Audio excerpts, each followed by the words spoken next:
राधे राधे दोस्तों, आज हम आपको नंदगांव के बारे में बताने जा रहे हैं। तो श्री नंद बाबा जब श्री महावन गोकुल में निवास कर रहे थे, तब कंस ने श्री कृष्ण जी को मारने के लिए बहुत से असुरों को वहीं भेजा, परंतु वे श्री कृष्ण को मारने के चक्कर में स्वयं ही मृत्यु को प्राप्त हुए थे।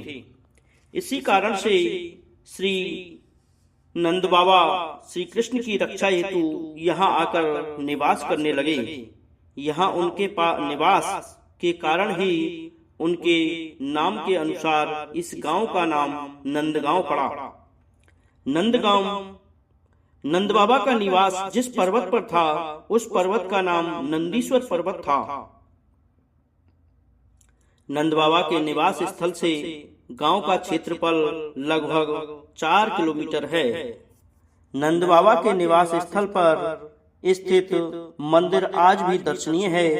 मंदिर के बीच में श्री कृष्ण बलराम जी के दक्षिण माता यशोदा, श्री राधा रानी, माता रोहिणी एवं रेवती देवी तथा बाईं तरफ मनसुखा एवं मनसुखा नामक विग्रह दर्शनीय हैं। तो दोस्तों, नंद बाबा मंदिर के बीच में स्थित श्री कृष्ण बलराम जी की मूर्ति आपस में श्री कृष्ण के समान दिखाई देते हैं। इसके संबंध में जनश्रुति है कि एक बार श्री बलराम जी सोचने लगे कि मैया यशोदा भैया श्री कृष्ण को कैसा प्यार करती है, मुझसे ज्यादा या कम। आज मैं परीक्षा अवश्य लूंगा।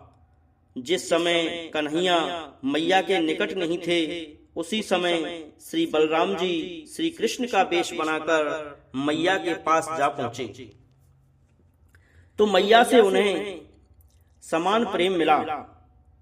तब श्री बलराम जी मन ही मन सोचने लगे कि मैं गलत था, मैया हम दोनों भाइयों को समान प्यार करती है। ठीक उसी समय श्री कृष्ण जी वहां आ पहुंचे। श्री कृष्ण के आने से पहले श्री कृष्ण स्वरूप बलराम जी वहां से निकल नहीं पाए थे। बलराम जी के श्री कृष्ण रूप में होने पर भी मैया ने दोनों को अपने गले लगाकर प्रेम की वर्षा कर दी। इसी कारण उसी रूप के दर्शन हेतु श्री कृष्ण बलराम जी को आज भी श्री कृष्ण रूप में यहाँ दिखाया जाता है।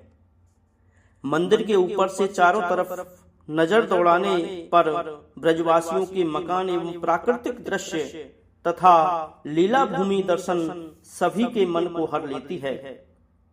मंदिर के अंदर ही नंदीश्वर महादेव जी का मंदिर दर्शनीय है। ब्रज के महादेव मंदिरों में से यह एक प्रसिद्ध मंदिर है। श्री नंद बाबा ने श्री कृष्ण बलराम के मंगल कामना हेतु इस महादेव जी की स्थापना की थी। वे नित्य इसका श्रद्धा पूर्वक पूजन किया करते थे। उनके ही नाम से इस महादेव जी का नाम नंदीश्वर महादेव पड़ा था। श्रोताओं, अब मैं आपको नंदगांव परिक्रमा के बारे में आपको बता रहा हूँ। नंदगांव में 56 कुंड एवं अनेकों मंदिर थे। इनमें बहुत से कुंड अब लुप्त हो गए हैं। हम लोग दिखाई देने वाले कुंडों एवं ना दिखाई देने वाले कुंडों के निकट से परिक्रमा शुरू कर देते हैं। परिक्रमा करते समय कभी कच्चे मार्गों से तो कभी पक्के मार्गों से होकर गुजरना पड़ता है, और वर्षा काल में यहाँ पर पानी के बढ़ जाने के कारण परिक्रमा देना अत्यंत कठिन हो जाता है। श्रोताओं, हर साल कार्तिक महीने की शारदीय रास पूर्णिमा एवं फाल्गुन महीने के श्री राधा कृष्ण रास यात्रा पूर्णिमा तिथि को परिक्रमा का शुभारंभ होता है। श्री नंदेश्वर महादेव जी को प्रणाम करके ही यहाँ से परिक्रमा शुरू एवं अंत की जाती है।